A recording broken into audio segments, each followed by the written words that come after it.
mainly because I'm more of a practical learner. So the university route where it's so theoretical, that just was not for me at all. So it's more of like the studying, the going in, revising. It's just Yeah, you're like hands-on kind of. But exactly. And for me, like if I'm learning something, I prefer to just be able to learn it in practice. So I can't really learn from someone just telling me something. I have to do something in order to actually learn. So for me, doing an apprenticeship made the most sense because I'd literally be doing the job on and hand. with exactly as well as doing a qualification. But because I was in a job, all the things that I was learning in my qualification, I was actually applying in practice to see how it works in the real world. Hmm. And it was actually kind of a fast track into HR because Hmm. a lot of the people, like some of my friends who are in HR now, they went to uni. Their courses were obviously like 3-4 years, Hmm. and then they were asking me to if I could help them getting jobs. Um, So you had the and then experience like behind you. exactly, so where everyone went to uni, they did their course for like 4 years, came out, could have been looking for a job for up to a year, and then got into HR. Whereas I went into HR literally straight after sixth form, 2 years after my apprenticeship. So after my apprenticeship finished, after 2 years, I went into a job that had more responsibility, a higher pay, etc. So during the 4 years that people were studying, I was kind of earning money, saving Kind of doing money, your thing, yeah. still having So fun. let me ask. So if you could go back, obviously now you've chosen this path, would you go back and change the route you took? No, definitely not. So what do you Absolutely. think the advantages and disadvantages of the route you took? Obviously, you chose to go right into apprenticeship. What do you say the Mhm. disadvantages of going right into apprenticeship is? So, well, I think it can be quite a bit of a shocker because obviously at 18, where you're in college and you're kind of just in that phase of living your best life Hmm. in some way, I guess. To then jump into full-time work is quite a big, it's Jump. quite a bit, exactly, it's quite a big jump. Um, so I guess that is kind of not a disadvantage, but it can be something that is a bit hard to deal with at first. Like my first week of working full time, I was shattered. Like it took me a while to get used to it. And then I know like a lot of people say that, oh, you don't get as much of a social life as university students, which is true because obviously you're working Hmm. Monday to Friday most of the time. However, I wouldn't say that you're restricted from a social life completely, simply because all of literally every single one of my friends went to uni, and the majority of them went to uni outside of London. But because I was earning money, I used to go and visit my friends in their unis on the weekend, go and You live don't that miss uni life out. on the weekend, come back, and I wouldn't come back broke. So Oh, I kind of did get the best best of of both both worlds. worlds. But as well, I think another disadvantage could, and it won't be a disadvantage for everyone, but depending on where you do your apprenticeship in terms of company, some companies, like I know some other friends who have done apprenticeships, and the companies that they did their apprenticeship with just weren't great in terms of supporting them and like the training provider that they used, etc. So I guess the disadvantage is if you end up in maybe, well, I don't know, quotation, a bad apprenticeship. Hmm.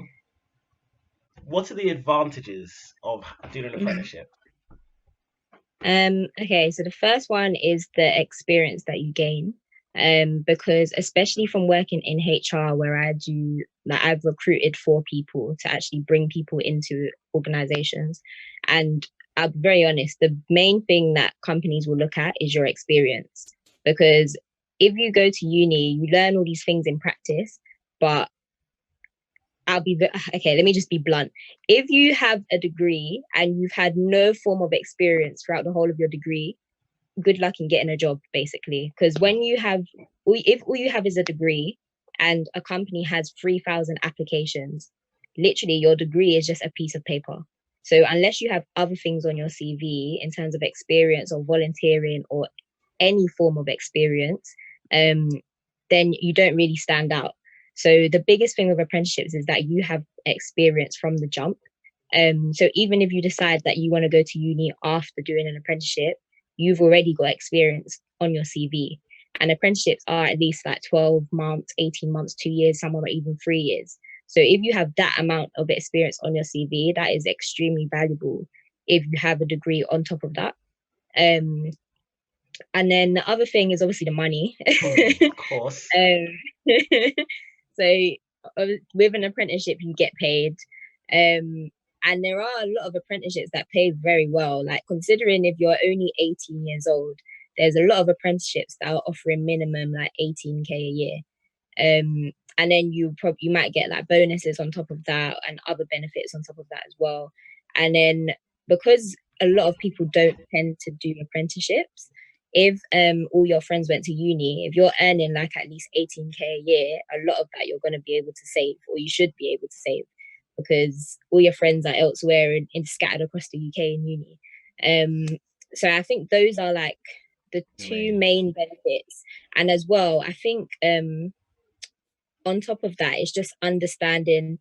It kind of depends on each individual, but in terms of making the most out of your apprenticeship, you will learn more than just your job in an organization. So, for example, when I did my apprenticeship, I spoke to people outside of the HR department. So, I was learning about different roles within the business.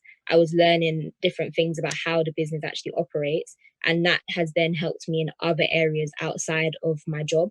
So, even with things like with starting up Change Blueprint and stuff like that, or managing money and looking at how like a business looks at finances, etc., all those things have helped me just from working a 9 to 5.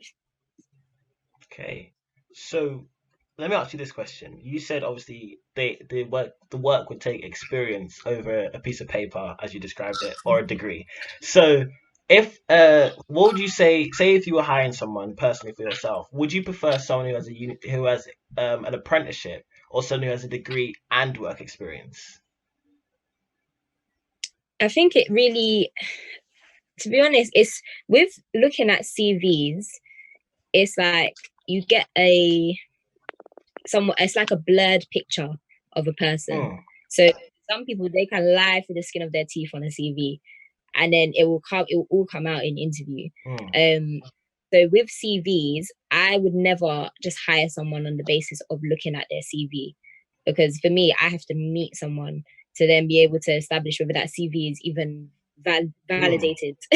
But let's um, say, for example, if someone, what do you, in your personal opinion, what do you think would win, the degree and work experience for that year? Because obviously they would do a year work experience or the apprenticeship. So it'd be apprenticeship 4 years or the degree 3 years plus a year of work experience. it's so hard to say. Um, Would you say there's but other I factors? just from Yeah, I definitely think there's other factors, because there's also, as well as experience, like there's loads of roles that I've interviewed people for, and there's people who have so much experience. They're probably the most experienced candidate out of every single candidate we've seen, but then I choose not to proceed with them because they might not have personable qualities, in terms of they might come across quite blunt in an interview, or quite rude in an interview, Mm, or they might come across in a way where I don't feel like they will work well with other members of the team that I'm recruiting them for. mhm, So then those things would play a factor, and then their experience kind of goes out the window for me, mm, because as well as your experience, it's also about you as a person, mm. and what personal qualities that you have as well that you can bring to an organization. Okay. So can you